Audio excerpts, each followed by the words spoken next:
सकाळी हॉटेलच्या बाल्कनीत बसून आम्ही मस्त चहा आणि कॉफी एन्जॉय केली. इतकं छान वाटत होतं. सकाळचं फ्रेश वातावरण, ही समोरची ग्रीनरी आणि समोरच स्विमिंग पूल होता. पण आम्ही 7 वाजता उठलो होतो आणि 1 तास होता आणखीन. तोपर्यंत सानूला म्हणलं चल आता आपण बीचवर फेरफटका मारून येऊ.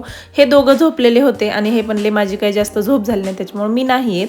मग आम्ही दोघीच गेलो. हे बागा बीचच्या समोरच थोडंसं खाली उतरून असं रॉक आहेत आणि खूप छान तिथून फोटो वगैरे छान येतात तिथून. जर तुम्हाला जायचं असेल तर सांगते.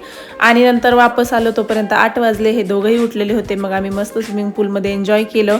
नंतर नाश्ता करायचा होता म्हणून रेडी झालो, कारण 10:30च्या आधी नाश्ता करून घ्यावा लागतो. देन असा मस्त पोटभर नाश्ता केला आणि आज आम्हाला इथून चेकआउट करायचं होतं, कारण आम्हाला थोडंसं पुढं जायचं होतं. मग म्हणलं की तिथंच एखादी रूम करून, पण इथं हे सगळं इथं जवळजवळ आहे हे आम्हाला माहीत नव्हतं. मग त्याच्यामुळे इथं चेक इन असतं 2 वाजता.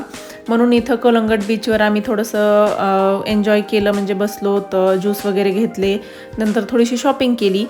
आता इथं साऊला ना ब्रासलेट घ्यायचं होतं. तिने 4-5 एकदाच हातात घातले होते आणि आम्ही खूप हॉटेल बघितले पण आम्हाला एकही हॉटेल आवडेना.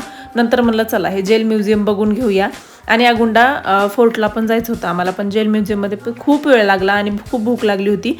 म्हणून हे पावसाळा म्हणून आहे आणि एकदम बीच साईडला हे रिसॉर्ट आहे, पण बिलकुल पॉकेट फ्रेंडली नाही आहे. त्याच्यामुळे मी हे तुम्हाला रेकमेंड करणार नाही. पण इथला जो व्ह्यू आहे ना तो इतका सुंदर आहे. खरं तर इथं जेवणाचे पैसे नाहीतच असं वाटतं मला.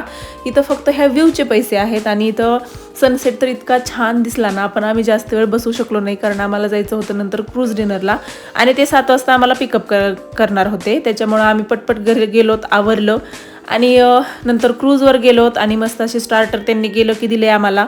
असा डान्स एन्जॉय केला आणि असा होता आजचा दिवस. चला बाय, भेटू पुढच्या व्लॉगमध्ये.